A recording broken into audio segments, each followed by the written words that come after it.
इस वक्त पाकिस्तान तहरीक इंसाफ के रहनुमा नईम हैदर पिछौता साहब ने भी ज्वाइन किया है। अस्सलाम वालेकुम नईम हैदर साहब, बहुत बहुत शुक्रिया आपके वक्त के लिए। नईम साहब, सबसे पहले तो ये फरमाइएगा कि 26 मई को जो ट्वीट बानी पीटीआई के ट्विटर हैंडल से की गई वो हमारी मालूमात के मुताबिक अब भी मौजूद है, ना वो डिलीट हुई है ना अमेंड हुई है।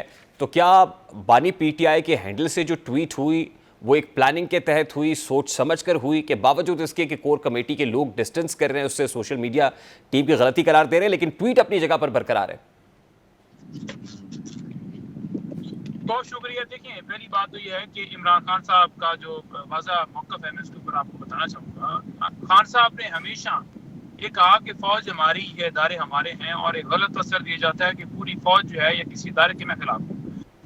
हाँ, एक फर्द वाहिद, फॉर एग्जाम्पल एक पंजाब पुलिस का आईजी है, इस्लामाबाद पुलिस का आईजी है, एक बंदे से जो है वो इख्तलाफ इस वजह से हो सकता है कि वो एक गैर कानूनी काम करेगा जो आइन के मुताबिक उसकी जुरिस्डिक्शन है, उसके ओहदे की जुरिस्डिक्शन है, उससे तजावज़ करेगा तो उसके ऊपर कोई इतराज़ हो सकता है। और वही बात उन्होंने की कि 1971 के अंदर याहिया खान का जो किरदार था वो बड़ा अहम है, क्योंकि उस वक्त दो मुल्क पाकिस्तान को दो हिस्सों में तकसीम कर दिया गया था, और जो याहिया का किरदार था उस वक्त एक जमात जो है, मुजीबुर रहमान जो है, वो वाज़ेह तौर पर अक्सरियती तौर पर सामने आए थे, उनकी जमात जीती थी।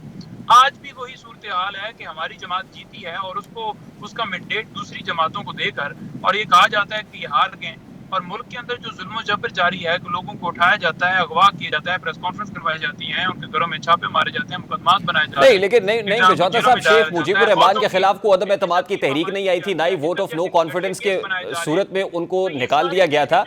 अब फिर तो आपकी तरफ से वाज़े तौर पर देखिए, ना सिर्फ ये कि रऊफ हसन साहब ने बल्कि खुद बैरिस्टर गौर ने जो चेयरमैन पीटीआई है उनकी तरफ से ये कहा गया कि भाई ना तो बानी पीटीआई शेख मुजीबुर रहमान है, ना ही पाकिस्तान तहरीक इंसाफ कोई अवामी लीग है। ये बिल्कुल दुरुस्त बात है। एक तरफ तो उससे डिस्कस किया जा रहा है, दूसरी तरफ आप ये कह रहे हैं कि बानी पीटीआई डटे हुए हैं, उस ट्वीट के ऊपर सोशल मीडिया टीम डटी हुई है, वो सब एक तरफ, और बाकी कोर कमेटी के लोगों का मौकिफ एक तरफ। पहली बात तो ये है कि मैं खुद कोर कमेटी का मेंबर हूं और कोर कमेटी के अंदर सोशल मीडिया के जो हेड हैं वो भी शामिल हैं, और दूसरी बात ये है कि उन्होंने ये जरूर कहा है होगा कि मुजीबुर रहमान के साथ या इमरान खान, या वो आप तशबीह दें कि इमरान खान को मुजीबुर रहमान है, वो एक अलग मामला है। लेकिन जहां तक जो इदारों की एक हदूद तयन है उनका, उसकी बात है, रूल ऑफ लॉ की बात है, आइन की बात है, तो उस चीज के ऊपर हम तमाम जो है वो खान साहब के जो मौकफ है वो आपके सामने हम रख रहे हैं कि खान साहब यही कहते हैं कि हर इदारे की अपनी हदूद है। ठीक है, यानी आप ये कह रहे हैं कि ये ट्वीट इमरान खान साहब से पूछ के एज पर हिज इंस्ट्रक्शंस, इसका एक एक लफ्ज ये वीडियो में जो कुछ है कंटेंट्स उनसे पूछ के उनको एतमाद में लेकर पोस्ट किए गए, आप ये कह रहे हैं? देखिए, खान साहब ने ये कहा था कि हमीदुर रहमान कमीशन जो रिपोर्ट है वो जरूर पढ़ें, और खान साहब ने ये कहा था कि हमीदुर रहमान कमीशन रिपोर्ट के अंदर आपको सारा वाज़ेह नजर आ जाएगा कि उस वक्त 1971 के अंदर कैसे जो है मुल्क तोड़ने के लिए एक शख्स जो उसने किरदार अदा किया। और खान साहब ने हमेशा बात की है कि हमीदुर रहमान कमीशन के अंदर वो सारे हकायक हैं जो आज तक छुपाए गए। क्यों नहीं हमीदुर रहमान कमीशन की रिपोर्ट जो है आज तक जो है वो पब्लिश की गई, वो पब्लिश की जाती इसलिए नहीं की गई क्योंकि उस वक्त जो किरदार सामने आए थे, आज सेम वही इस मुल्क के साथ हो रहा है। ठीक है, गालिबन आपने वो वीडियो भी देखी होगी ना जो बानी पीटीआई के हैंडल से पोस्ट हुई है, इमरान खान ने और एफआईए की चार्जशीट भी आपने पढ़ी होगी। रहमान कमीशन रिपोर्ट को शाया करने का कहा है कि हमीदुर रहमान कमीशन की रिपोर्ट शाया करके उस वक्त जिस तरह से किरदार किया। नहीं पिछौता साहब, वो वीडियो भी आपने देखी होगी जो उनके हैंडल पे पोस्ट हुई है, वो वीडियो भी आपकी नजर से गुजरी होगी, और एफआईए की चार्जशीट भी आपने पढ़ी होगी कि फौज के रैकेट फाइल में डिवाइड क्रिएट करने की, म्यूटनी की एक सोची समझी कोशिश और प्लानिंग दिखाई देती है। तो are you ready to face the music then? देखिए, पहली बात तो यह है कि आज तक उस रिपोर्ट को छुपाया नहीं जाना चाहिए था। अब भी जो है वो अगर उस रिपोर्ट को देख लिया जाए, और अगर रिपोर्ट जो है उसके हिसाब से अगर हमने उस चीज़ को जो है वो गलत इंटरप्रेट किया है, या कोई भी चीज़ अगर हमने शाया की है, कोई भी हमीदुर रहमान कमीशन की रिपोर्ट शाया की है या कोई ट्वीट किया है, तो अगर उससे मुताबिकत नहीं रखता तो फिर डेफिनेटली आप कहेंगे कि आपने गलत बात की है। और अगर ये हाईलाइट किया गया है कि ये किरदार जो है हर इदारे की अपनी एक हदूद है, और वो हदूद अब भी वही होनी चाहिए जो उस वक्त भी जो है वो ठीक नहीं थी, तो इसके ऊपर क्या गलती है? नहीं पिछौता साहब, देखिए ना, अब कंफ्यूजन कितना ज्यादा है। आप ये कह रहे हैं कि बानी पीटीआई के इंडोर्समेंट से हुआ, वो डटे हुए हैं, दूसरी तरफ बैरिस्टर गौहर कह रहे हैं कि नहीं, सियाको सबाक से हटकर हुआ। रऊफ हसन साहब कहते हैं नहीं, उनकी टीम क्योंकि अमेरिका में बैठी हुई है, सोशल मीडिया टीम जो हेड है वो अमेरिका में बैठे हुए हैं, उनसे बात करेंगे, ऐसा नहीं होना चाहिए था। आप इतनी डिवाइड क्यों है with in the party? Core committee के अंदर कंसेंसस नहीं है? गौर साहब देखें, गौर साहब ने जो बात की है ना कि एक इल्ज़ाम लगाया जाना कि फौज के खिलाफ हैं या हम जो है फौज के एक पूरे इदारे के खिलाफ ट्वीट करवा रहे हैं। गौर साहब की आपने स्टेटमेंट बड़ी क्लियर सुनी होगी कि हर इदारे की एक अपनी आईनी हदूद होनी चाहिए।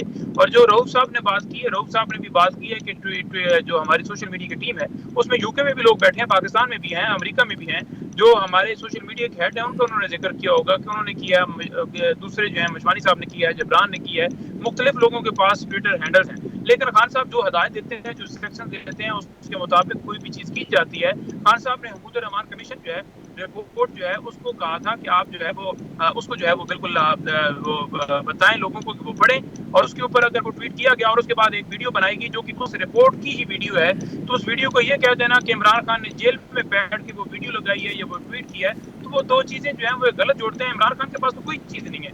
लेकिन हकूक़ रहमान कमीशन रिपोर्ट के अंदर जो चीज़ है वो कमीशन जो है वो तहरीक इंसाफ ने नहीं बनाया था, बल्कि हकूक़ रहमान जो है देखें, अब इस पे तहकीकात होनी है नईम पिजौता साहब, और उसके लिए FIA ने एक सवालनामा भिजवाया। और उस रिपोर्ट बानी PTI ने जवाब दिया कि वो अपनी जो लीगल टीम है उसके साथ मुशावरत करेंगे और फिर जवाब देंगे। तो क्या लीगल टीम से इस पर कोई प्लानिंग कर रही है? लीगल टीम इस पर कोई काम कर रही है? नंबर 1। नंबर 2 ये, या तो वो ट्विटर हैंडल सस्पेंड हो सकता है, उस पर बैन लग सकता है। नंबर 3 ये कि बड़े संगीन नताइज हो सकते हैं बानी PTI की सियासत के ऊपर और पाकिस्तान तहरीक इंसाफ की सियासत पर भी। तो इस सब के हवाले से कुछ तैयारी कर ली है आपने? देखिए, पहली बात तो यह है ना कि 9 मई के अंदर जैसे पहले हमें जो है वो यरगमाल बनाया गया, जैसे तहरीक इंसाफ के ऊपर जुल्म जबर किया गया, जैसे खान साहब के ऊपर केसेस बनाए गए, घरों में छापे, बल्ले का निशान, इलेक्शन नहीं लड़ने दी गया, फार्म 47 वालों को जितवा दिया गया, फार्म 45 वाली जो जीती जमात थी उसको हरवा दिया गया। यही बात उस कमीशन के अंदर भी बात की गई है। तो ये केसेस जो पहले हैं, हम तो पहले भी केसेस फेस कर रहे हैं। और देखिए, आपने देखा कि फाबर मानकर के ऊपर एक वकील ने जाकर थप्पड़ मारा, वो भी जो जिस तरह की वो ठीक है, वेरी क्विकली सर, मुझे ब्रेक लेनी, वेरी क्विकली। 9 मई पार्ट 2 होने जा रहा है सर। फिर झूठे केसेस बर्दाश्त करें, इमरान खान तो पहले भी झूठे केसेस फेस कर रहे हैं। वो तो नहीं भाग रहे, वो तो कहते हैं कि मैं हर तरह की कुर्बानी लेकर रूल ऑफ लॉ के ऊपर कोई कंप्रोमाइज। पिजौता साहब, I have to take a very quick short break. Naeem Haider पिजौता साहब पाकिस्तान इंसाफ के रहनुमा हमारे साथ मौजूद थे। अज़ान मगरिब का वक्फा है, छोटा सा तवक्कुफ, उसके बाद वापस आएंगे। तो हुकूमत ने क्या सोच रखा है, क्योंकि हुकूमत की टोन भी बड़ी एग्रेसिव है। हुकूमत क्या करने जा रही है? क्या PTI पे बैन ऑन कार्ड्स है? बात